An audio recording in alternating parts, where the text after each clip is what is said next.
was... Informe Enigma. Jorge Ríos. Informe Enigma.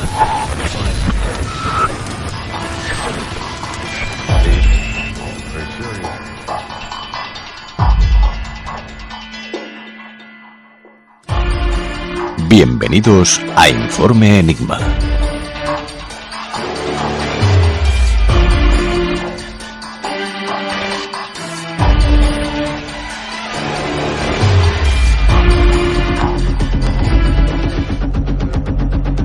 Buenas noches, amigos, y sed bienvenidos una semana más a nuestro encuentro con el misterio. Queremos comenzar agradeciendo vuestro apoyo en las radios online, las diferentes FM, en YouTube, en las plataformas de descarga, a través de las redes sociales y, como no, a través de CQ Breiko España.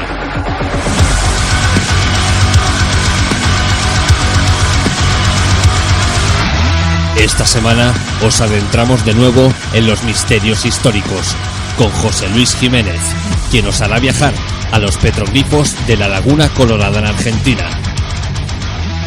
Julia Bretós nos vuelve a abrir las puertas de la Sagrada Familia y Fermín Mayorga nos desvela un personaje oculto de la Biblia, el hermano gemelo de Jesús.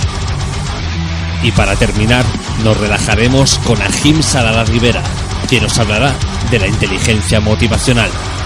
Pero todo esto no sería posible sin todos vosotros. Por eso mismo os damos las gracias y os damos la bienvenida a Informe Enigma.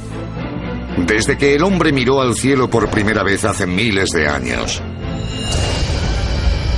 se ha preguntado si estamos solos en el universo. Carl Sagan dijo que había miles y miles de millones de estrellas y que sería una locura pensar que de todos los planetas y estrellas del universo, la nuestra es la única forma de vida inteligente.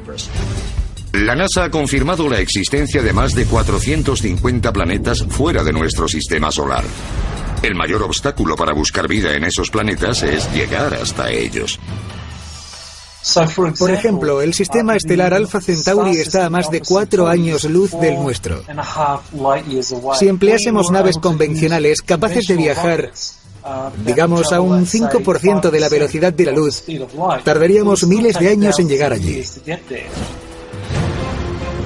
Los expertos creen que podría haber otro modo. Un método secreto para viajar de manera instantánea a cualquier punto del universo. Y podría haber existido desde hace siglos. A continuación, desvelamos el misterio de las puertas estelares. Te recordamos las formas que tienes de ponerte en contacto con Informe Enigma. A través de Twitter, @Informe Enigma. Por correo electrónico, enigma-rpa@hotmail.com. O bien en la página de Facebook Informe Enigma. Contacta con nosotros.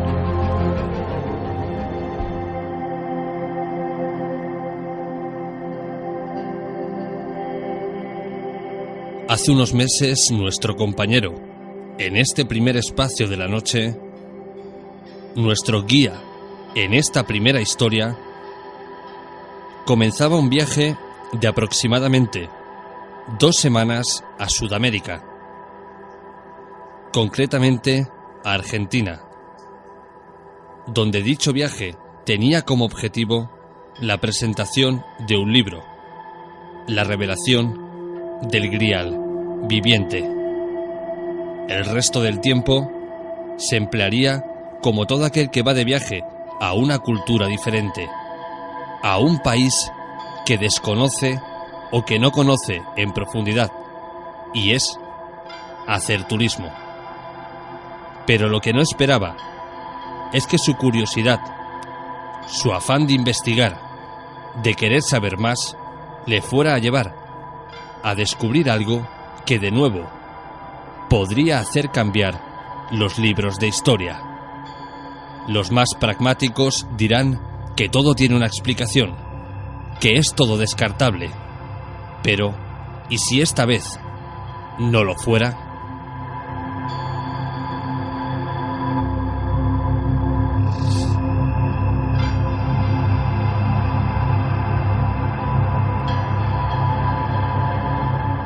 Ahora sí, abrimos las puertas de Informe Enigma a José Luis Jiménez.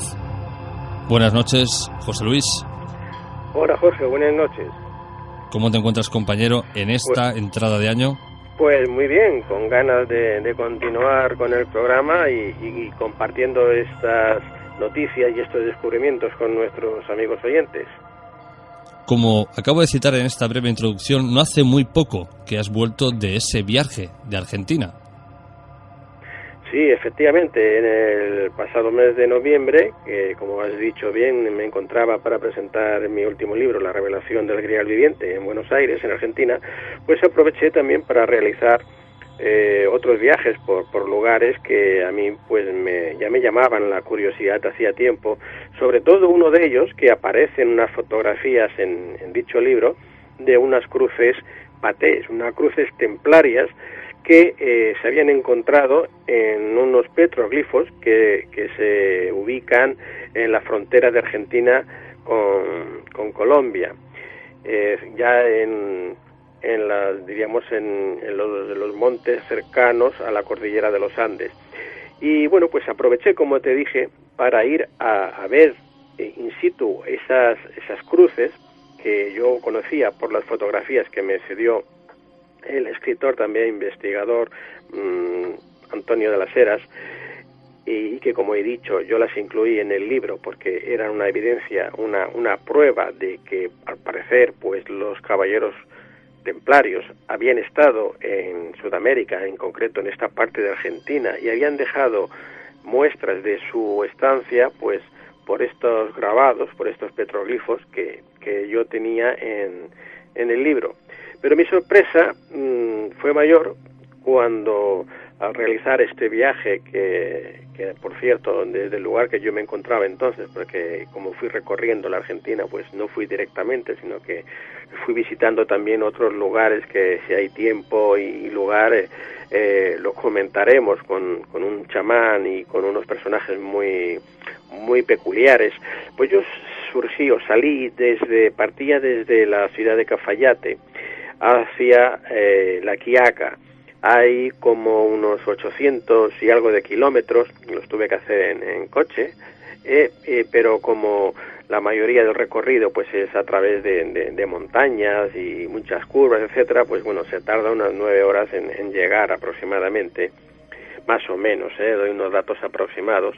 Así que bueno, tuve que salir prácticamente de noche para poder llegar lo antes posible, puesto que luego me tocaba caminar unos cuantos kilómetros.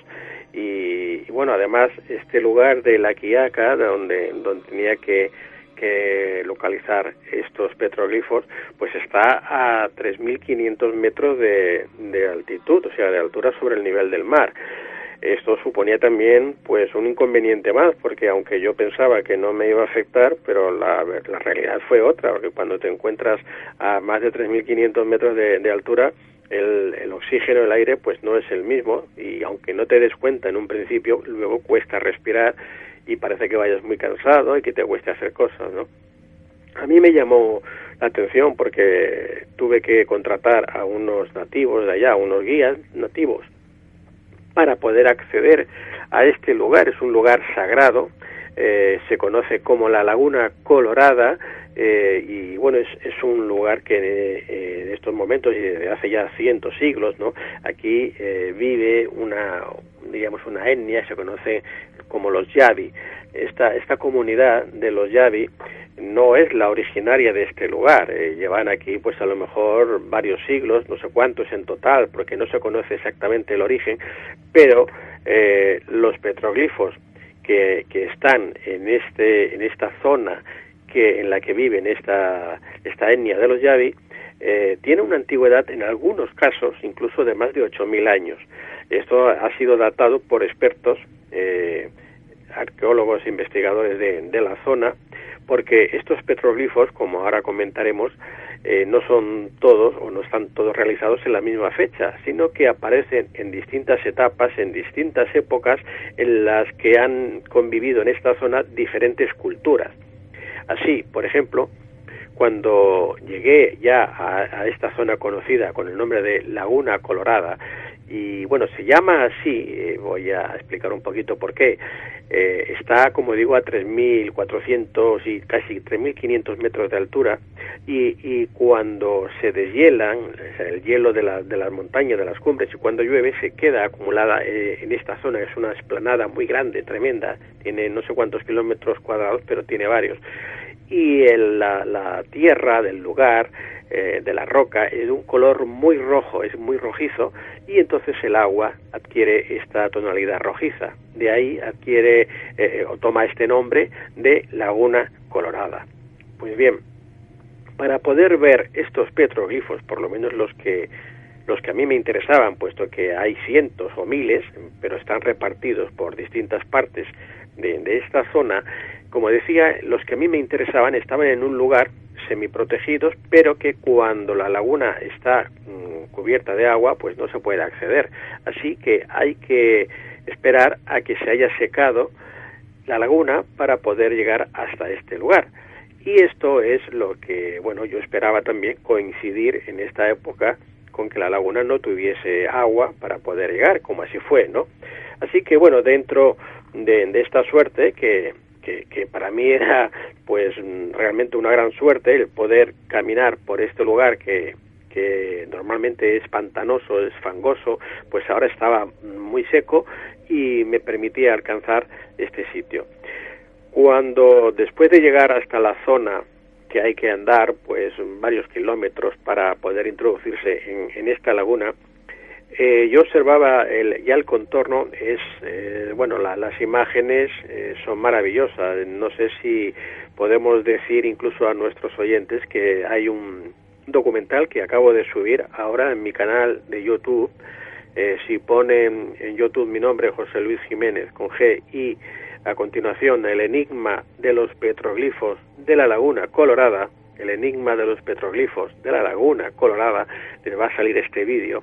Pues bien, aquí muestro todo este recorrido, como digo, hasta llegar a la Laguna Colorada, y ya el observar, por ejemplo, la zona en la que se encuentra, que es aquí se conoce como el Cerro Colorado, o también son las montañas o los montes que le conocen como los 8 Hermanos, que son unas montañas que tienen una vistosidad muy colorida. La verdad que la visión, la estampa que dan es preciosa para ver, ya te llama mucho la atención. Luego encontraremos animales salvajes, como son las vicuñas, que viven allá, pastan por allá en total libertad.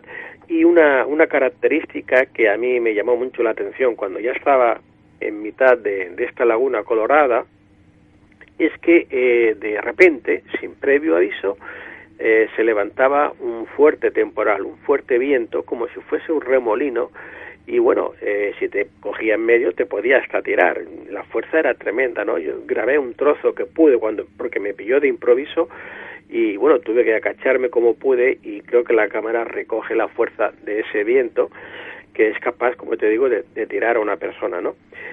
Pues claro, el contraste climático era constante. En un momento que parecía que hacía un sol, un cielo despejado, que sin una nube, y que la temperatura pues no bajaba de los 35 grados, pues al atardecer, al anochecer, aquello se ponía a menos 2 grados o 3 grados bajo cero.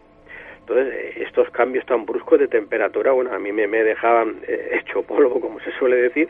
Pero bueno, lo curioso es que caminando ya por el fondo de esta laguna, que en estos momentos pues se encontraba cuarteada del barro que se había secado, pues me permitía observar algunos de estos petroglifos que, como he dicho antes, cuando la laguna está con el agua, pues no se puede ver, no, es imposible. Así que fui fotografiando y grabando estos petroglifos que me parecían más interesantes, y sobre todo quería ir en busca de los que yo tenía en mi libro, las cruces templarias y las figuras de los caballeros templarios que aparecen montados a caballos mostrando el banderín, el blosón, que se llamaba el bosón, y comprobar efectivamente pues todo aquello que yo siempre suelo publicar en mis libros, porque lo he visto, porque lo he fotografiado, porque lo conozco yo. Quiero decir que yo no suelo publicar datos que no he comprobado, que no he cotejado, o que no he podido de alguna forma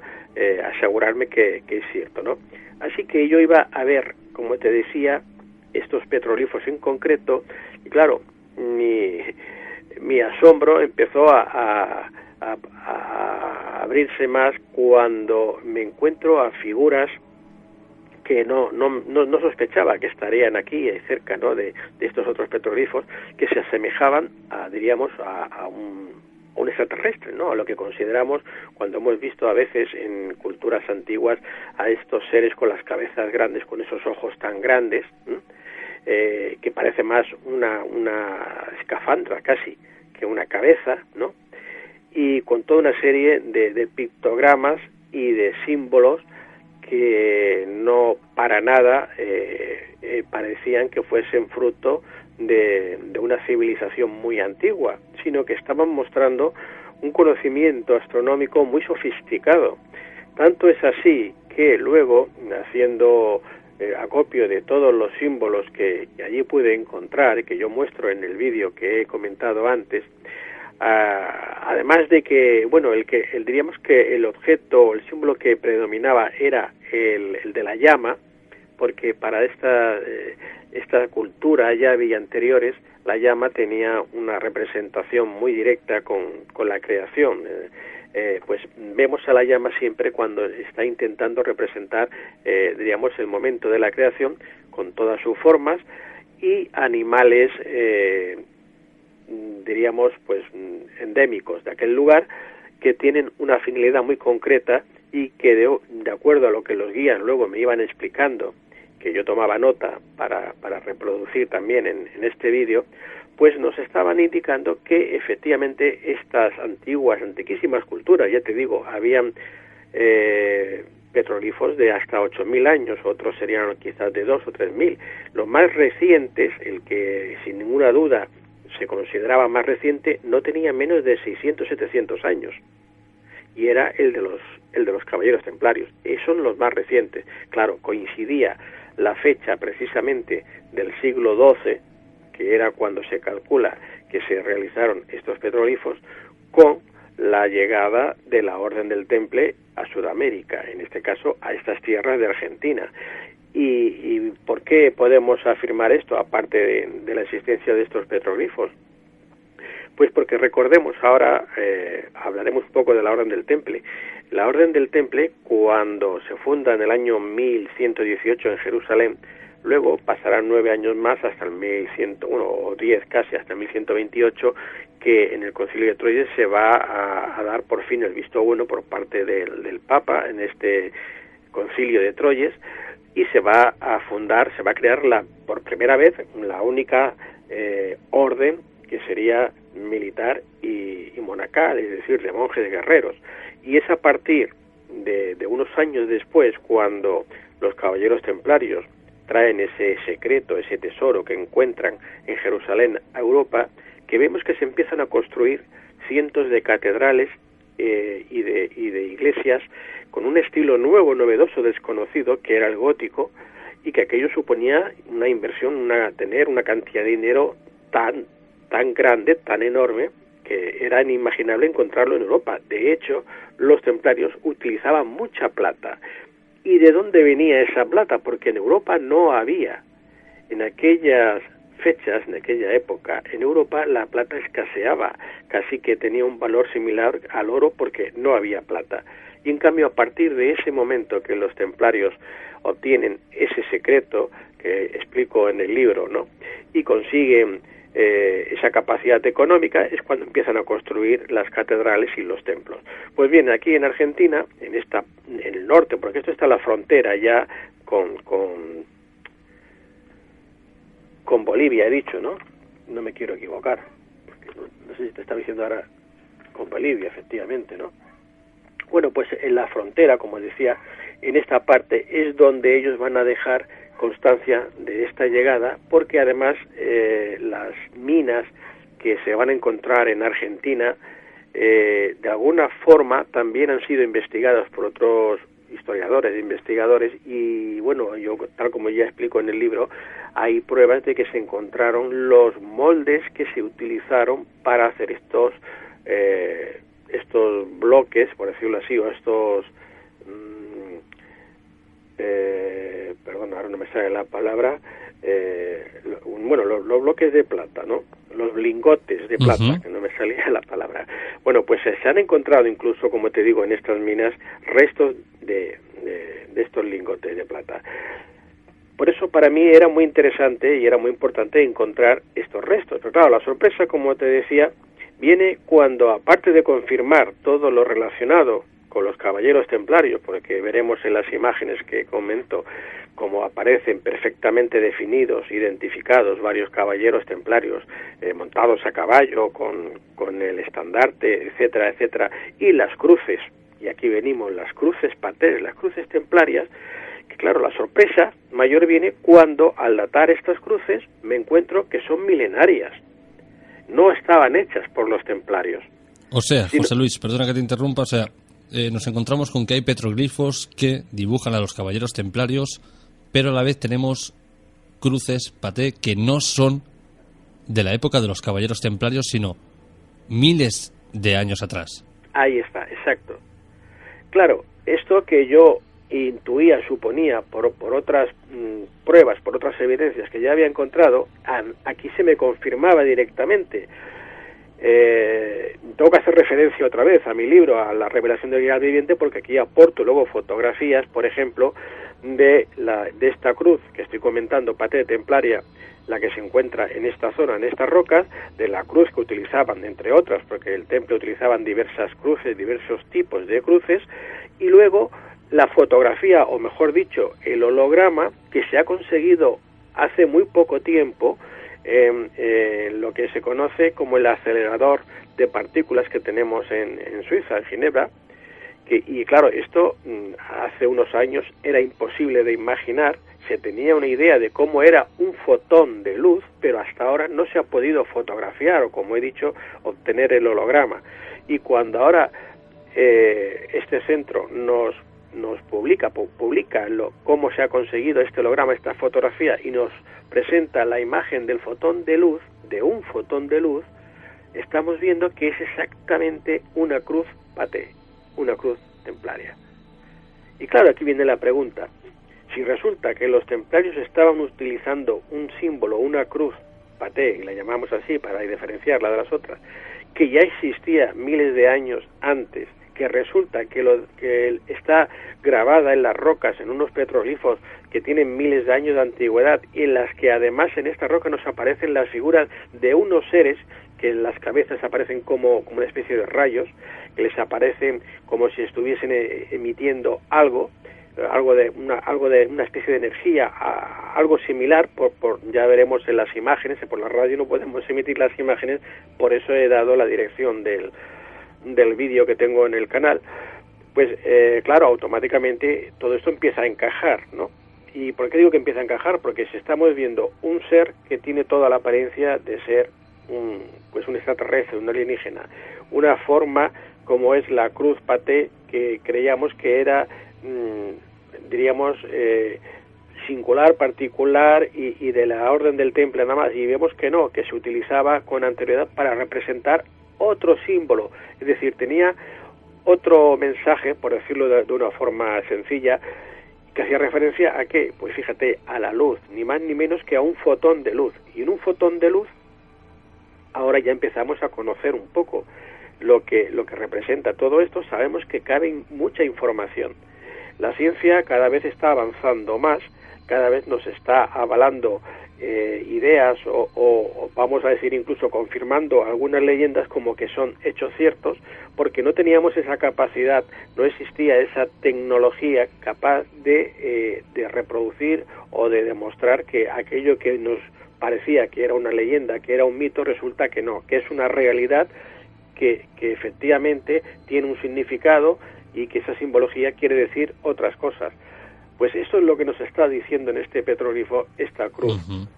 Hay templaria, por llamarla de una forma que nos entendamos, pero que resulta que la habían dejado allá unos seres venidos del espacio, que además nos están mostrando toda una serie de constelaciones, en concreto las 12 constelaciones que conocemos, indicando las posiciones, indicando unas fechas que también tiene su significado, quiere decir lo que sucedió en una fecha determinada u otra, y bueno, igual como sucede en Egipto, por ejemplo, con los jeroglíficos, que es una forma similar a la que nos encontramos aquí, de reproducir, de contar la historia, de narrar los hechos que sucedieron.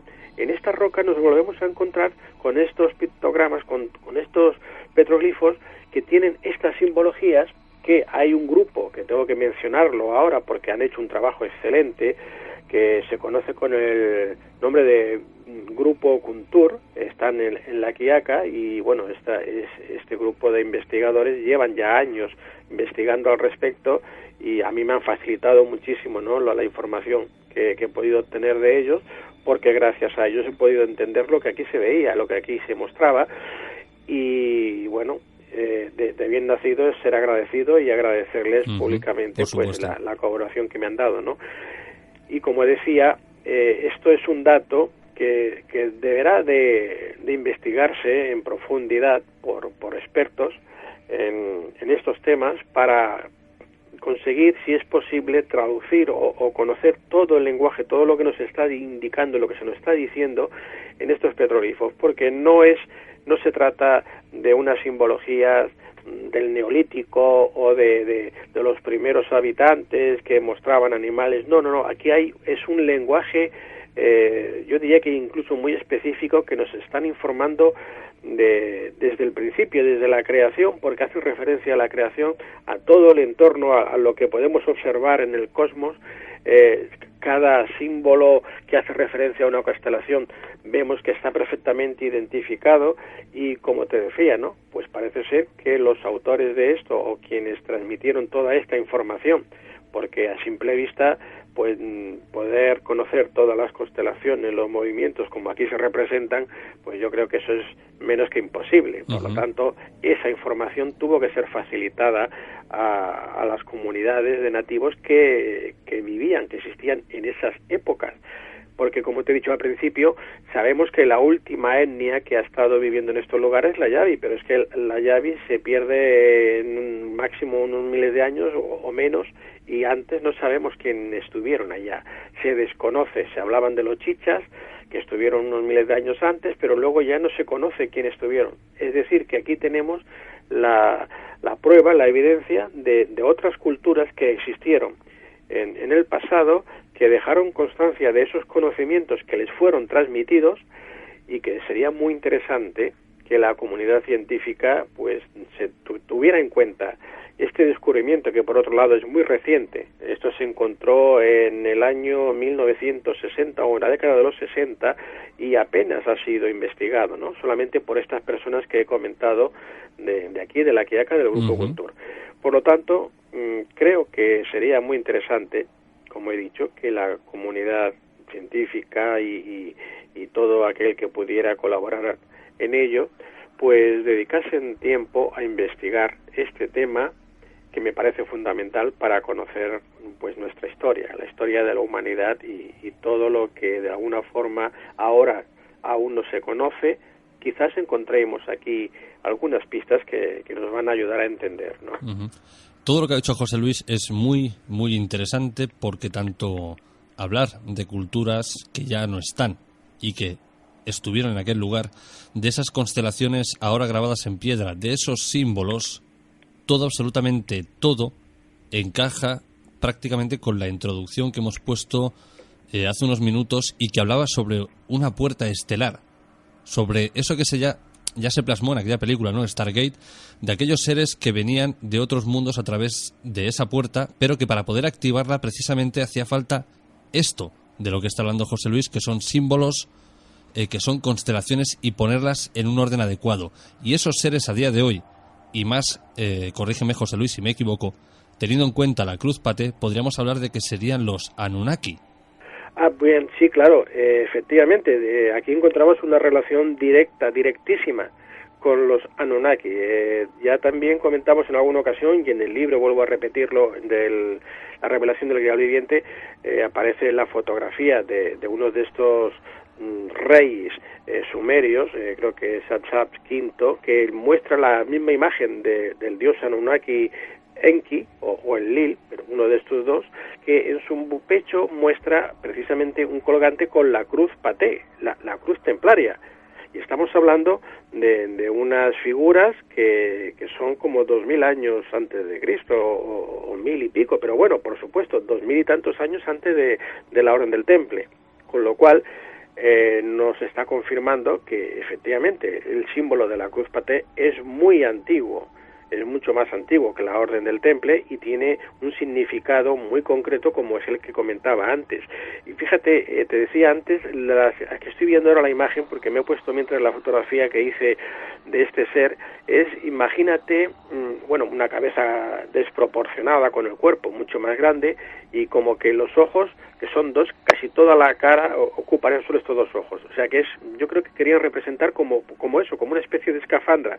Pues bien, en la mano, una de las manos que la tiene extendida sobre lo que sería una esfera, quiere representar como que estos seres que vienen de fuera y están señalando la esfera, la Tierra, ¿no?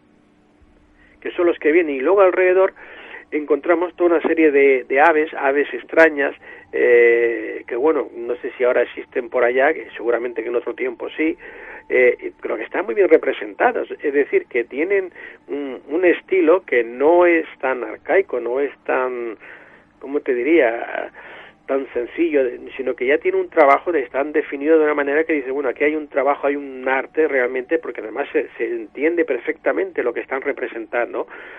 Con lo cual, pues a mí de alguna forma me vienen a confirmar que efectivamente toda esta información que se está representando aquí, de alguna manera es facilitada, es transmitida por esa civilización que llega desde el exterior, por esos seres que son los que enseñan y los que les facilitan ese aprendizaje.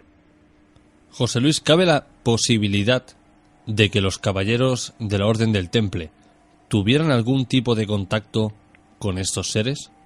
Hombre, pues sí, yo más que posibilidad, seguramente que sí, porque explicarse el sistema de construcción de las catedrales, de los templos, el conocer una serie de datos e informaciones que hasta hace poco no se han conocido y que parece ser que el Temple lo conocía, que fíjate que ellos utilizaban un lenguaje secreto, utilizaban varios tipos de codificación, uno que era el códice o el código Atbas, que ya era conocido miles de años antes al Temple, para transmitirse información entre ellos.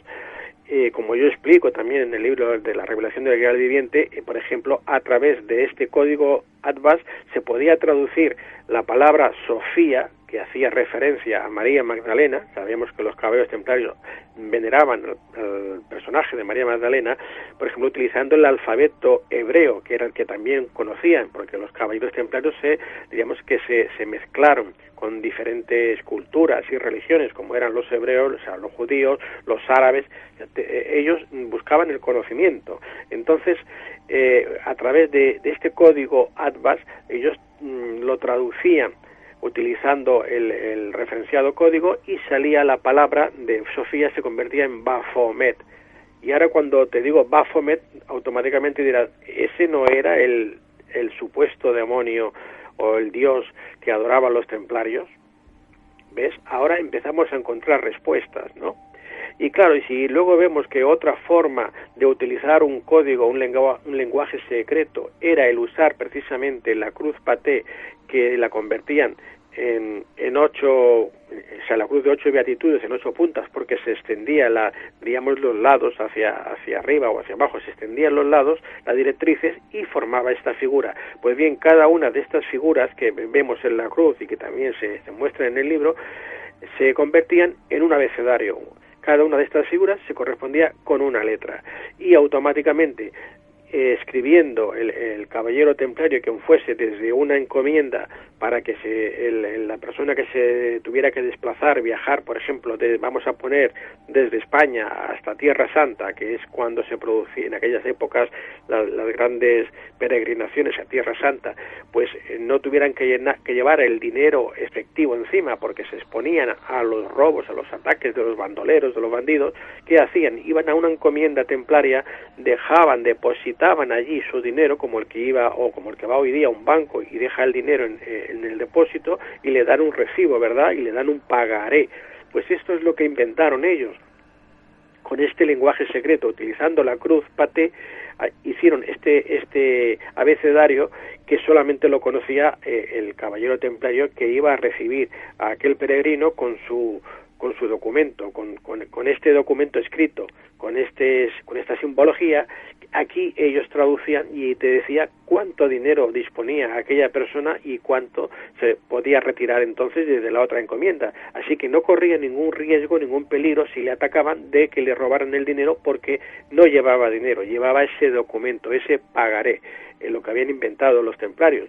Y como sabían, y además para que nadie pudiera falsificar este lenguaje oculto, pues evidentemente se mantuvo oculto, como se mantuvieron ocultos muchos otros datos e informaciones, que también lo explico en el libro, y esto es lo que hizo que los caballeros templarios consiguiesen, además de la plata que obtuvieron en Argentina, en Sudamérica, consiguiesen una gran fortuna, y por eso eran la orden más poderosa del mundo en aquellos tiempos, tanto a nivel económico como a nivel militar y a nivel de conocimientos. Y bueno, pues diríamos que estos petroglifos, estas simbologías encontradas en la roca, vienen a confirmar pues todo esto que hemos comentado ya en otras ocasiones. Uh-huh. José Luis, para ir terminando, los nativos del lugar, aquellos que te enseñaron estos petroglifos, para ellos, ¿qué significan? Bueno, para ellos, yo comentando con los guías de acá, de este lugar, ellos lo interpretan como una especie de observatorio astronómico, donde a través de estas simbologías ellos conocían lo que iba a suceder en el sentido de la climatología, cuando se producía el equinoccio, cuando se producía el solsticio de verano, el de invierno, el equinoccio de primavera, el de otoño. Entonces ellos conocían mediante esta simbología dónde se encontraba determinada constelación y por dónde iba a salir el sol en determinada fecha o por dónde se iba a ocultar. ¿Esto para qué les servía? Aparte de para contabilizar el tiempo, también para conocer, vamos a decir, la época apropiada para la agricultura, ¿no? Por todo lo relacionado con la agricultura. Es decir, es una información fundamental para cualquier cultura, el saber cuándo tiene que sembrar, cuándo tiene que recoger, cuándo es tal fecha, y esos datos les fueron transmitidos y facilitados, como es lógico de suponer, pues por una cultura mucho más avanzada e inteligente. Y como además nos está mostrando en estos petroglifos, pues unas figuras humanoides o humanas que tienen un aspecto que ahora nosotros al verlas automáticamente reconocemos como un astronauta, por decirlo así, pues hombre, como se suele decir, blanco y en botella. Ellos no creen entonces que estos seres fueran de otros mundos. Ellos lo ven sencillamente como eso, como un observatorio astronómico. A ver, yo he hablado con los guías que pertenecen a esta etnia Yavi. Ya te he dicho que estos glifos, que todas estas simbologías están realizadas hace miles de años. Entonces, las interpretaciones que puedan hacer los habitantes actuales, no sé si serán las mismas que hicieron los originarios, porque no son los originarios. Cuando una cultura es la originaria, la que siempre ha estado en el mismo lugar, pues esa información se transmite de padres a hijos, ¿no? De abuelos a nietos, etcétera. Pero aquí, en este lugar, han habido varias culturas que se desconocen quiénes fueron. Entonces, la interpretación que te pueden hacer las etnias actuales, bien, es lo que hace referencia a lo que sus ancestros les contaban. Entonces, por ejemplo, la etnia actual Yavi, no sé si tendrá 800 o 1000 años de antigüedad aquí, pues ellos lo que cuentan y transmiten es lo que les contaban desde entonces. Pero anterior a esta etnia, pues estaban los chichas, que eran otra raza, y luego estuvieron, o sea, anterior a estos otros, y claro, y originariamente, ¿cómo lo interpretaban los originarios? No lo sé, Jorge, ni lo sé yo, ni lo saben ellos. Ellos, por lo que ven, por lo que observan, porque han estado observando durante todos estos años la salida del sol o la puesta del sol, el equinoccio, tal, han podido comprobar esto, y esto sí que lo dicen, lo saben, y a mí pues me confirman por estas imágenes y por estas figuras, me indican incluso, como lo podremos ver en el vídeo, como el guía indica por dónde salía el sol en verano, por dónde se ocultaba en tal, por dónde, y eso sí que lo conocen, y todas, diríamos, las figuras que representan pues una constelación determinada o una información determinada, pero no conocen todo el significado de todo lo que hay. ¿Comprendes? Entiendo. Bueno, estaremos al tanto de todo lo que ocurra, o sea, algún cambio en estos petroglifos. José Luis, como siempre, un verdadero placer que hayas pasado por nuestro espacio esta nueva temporada y que nos hayas traído otra vez temas tan interesantes y que dan un poco la vuelta a lo que los libros de historia nos intentan contar. Bueno, pues sí, para eso estamos, Jorge, para transmitir y para intentar llevar un poco de luz allá donde no hay. Bueno, esperemos que durante mucho más tiempo sea así. Un abrazo, compañero, y buenas noches. Un abrazo.